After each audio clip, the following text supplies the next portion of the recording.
Welcome to our quick guide on downloading a video from WhatsApp Web on PC using the latest update. If you've ever wished to save a video directly to your device, this walkthrough will walk you through the steps smoothly and clearly.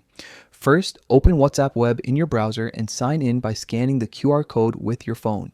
Make sure you're connected to the internet and that WhatsApp Web has loaded your chats. The interface resembles the mobile app, but everything happens on your computer for easier access and faster downloads. Next, select the chat that contains the video you want to save. Browse through your conversations until you spot the correct one. Open the chat to reveal all media shared in that thread, including photos and videos. If you don't see the video yet, you may need to scroll up within the chat to locate it. Once you've found the video, look for the download option. Downloading starts by clicking on the video itself to open it in a media preview. In the preview, you'll see the usual controls for playback, but you'll want to focus on the small download icon.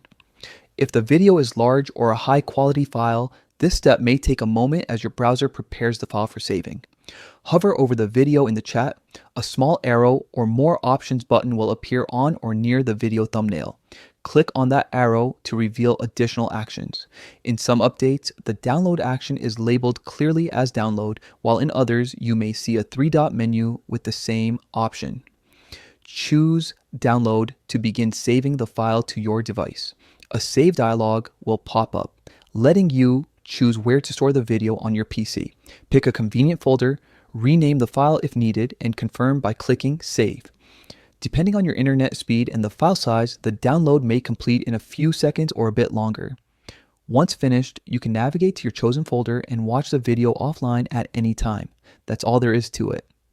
With this update, saving videos from WhatsApp Web is straightforward and quick, right from your computer without needing extra apps or workarounds.